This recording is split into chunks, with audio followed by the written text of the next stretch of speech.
Hey everyone, and welcome to Franchise Frontline, where we dig into the real stories and smarter strategies behind franchising in Australia. I'm Flora, and today I'm joined by commercial lawyer and all-around franchise whisperer Vincent Caruso from FCW Lawyers.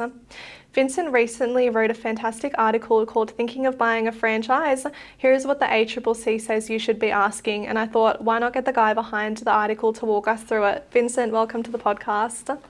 Hey Flora, thanks for having me. Always happy to chat franchising and hopefully save a few listeners from making expensive mistakes. We love that. So Vince, let's start with the obvious. You say in the article that franchising can look shiny on the outside but comes with some real risks. Is it all smoke and mirrors?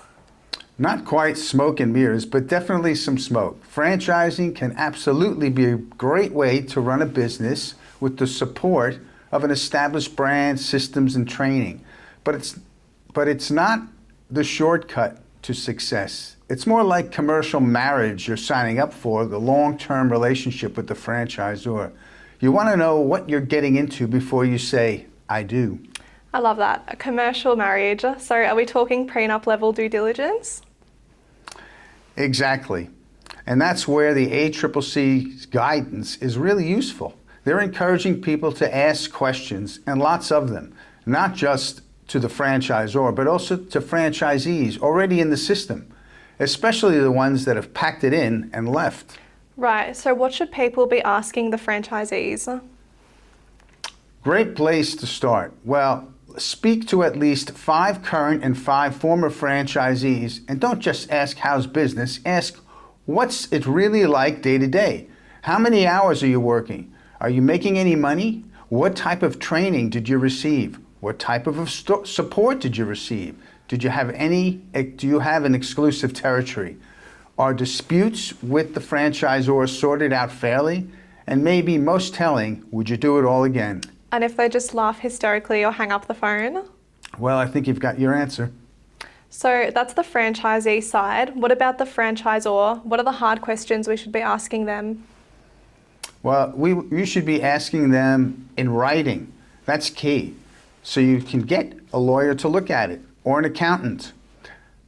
The ACCC says that digging into the fundamentals, like what's the setup cost, when will the lease end, and what will happen if the lease ends before the franchise term? Can I exit early, and what does that cost me?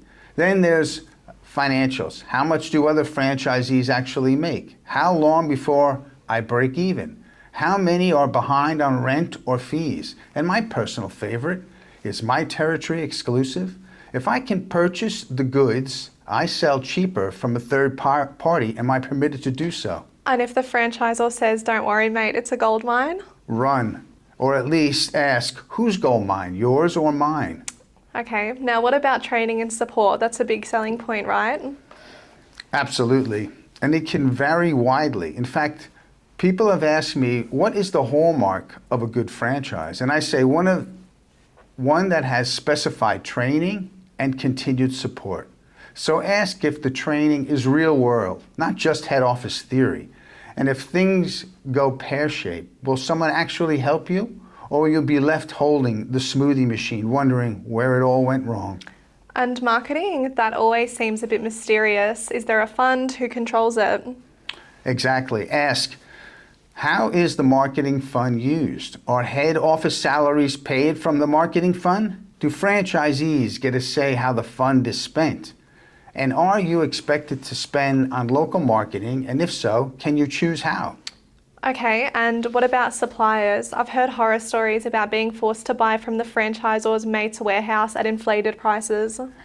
Exactly. As I've referenced earlier, that's the biggie. Ask whether you're locked into specific suppliers. Can you use cheaper alternatives? And most importantly, does the franchisor get rebates or kickbacks from the suppliers?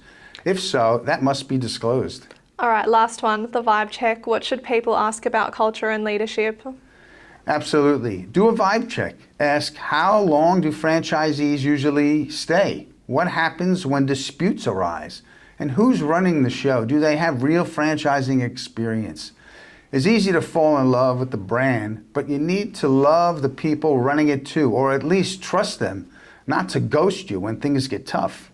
So the big takeaway, it's not just about asking more questions, it's about asking better questions. Exactly. Buying a franchise isn't buying a business. It's buying a license to operate under someone else's business for a specified time. That comes with rights and responsibilities. The Franchising Code of Conduct gives you the right to ask questions, get disclosures, so you can take your time. And ideally, run those answers past your friendly neighbourhood lawyer, right? That's right, preferably FCW lawyers. We're not just here to tell you where to sign, we're here to help you ask the right questions before you sign anything.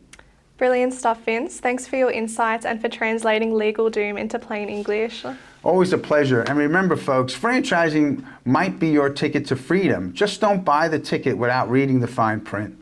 Thanks for listening to Franchise Frontline. Don't forget to subscribe, and if you're thinking about franchising, hit us up with your questions. Until next time, happy franchising.